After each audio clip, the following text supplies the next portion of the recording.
ಪ್ರತಿಯೊಬ್ಬರು ಎರಡೆರಡು ಬುಕ್ಕ ತಗೊಂತಾರ ಬೇರೆ ಬೇರೆ ದೇಶದಾಗ. ಎದಕ್ಕೆ ಅಂತಂದ್ರ ಕೇಳಿದ್ರಂತೆ, ಎದಕ್ಕೆ ಎರಡು ಪುಸ್ತಕ ತಗೊಂಡ್ರ?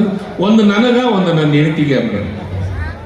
ಅಲ್ಲ ರೀ, ಒಂದು ಪುಸ್ತಕ ಇಬ್ರು ಓದ್ಕೋಬೋದಾಗಿತ್ತಲ್ಲ ಅಂದೆ. ಇಲ್ಲ, ನನ್ನ ಹೆಂಡತಿ ಪುಸ್ತಕನ ಬೇರೆ, ನನ್ನ ಪುಸ್ತಕನ ಬೇರೆ. ಇವತ್ತು ನಾವೇನ್ ಮಾಡ್ತೀವಿ, ಒಂದ ಪುಸ್ತಕ ತಗೊಳೋದ ದೊಡ್ಡ ಕಥೆ ಆಗಿದೆ.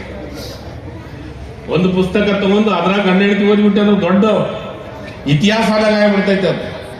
ಅದಕ್ಕೆ ನಾನು ಯಾಕೆ ಮಾತಾಡ್ತೀನಿ ಅಂದ್ರೆ, ಇವತ್ತು ಸಾಹಿತ್ಯದ ಲೋಕದೊಳಗಾಗಿರುವಂಥ, ಜಾನಪದ ಲೋಕದಾಗಿರುವಂಥವ್ರು ಮತ್ತು ಇವೆಲ್ಲವನ್ನ ನಿರ್ವಹಿಸುವಂತಹ ಜವಾಬ್ದಾರಿ ಜಾನಪದ ಸಾಹಿತ್ಯಕ್ಕೆ ಬಹಳಷ್ಟು ಪ್ರಮುಖವಾದಂಥ ಕೆಲಸ. ಅದ ತಾಯಿ ಬೇರು, ಅದರಿಂದ ಎಲ್ಲವನ್ನ ಪ್ರಾರಂಭ ಆಗುತ್ತೆ.